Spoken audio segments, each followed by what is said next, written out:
íslensk affelling. Við byrjum á því að prjóna fyrstu lykkjuna,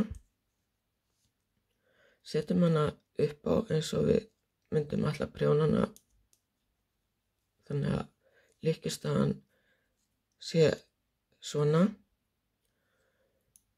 Síðan förum við inn með nálarótin, náum í næstu lykkju, prjónum hana og þær fara báðar af. Setjum lykkjuna aftur upp á, ég þarf að snúa þessari þannig að hún sé rétt.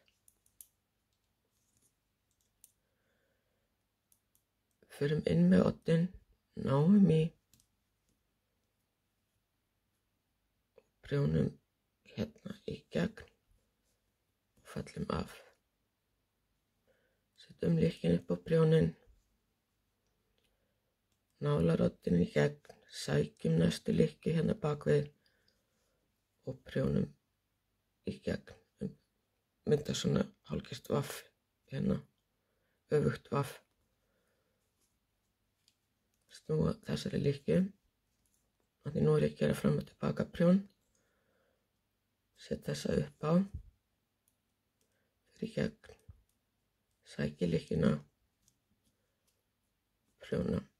Síðan ætla ég að klára út að enda og sýna ykkur svo hvernig þetta lítur út. Nú er ég komin hérna út að enda.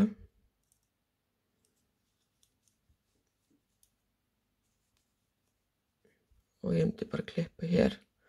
Og þetta er alveg rosalega teygjanlegt. Þessi teygjanlega affelling.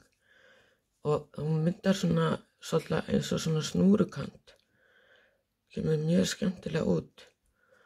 Og er mjög góð til dæmis á sokka, vettlinga, kraga.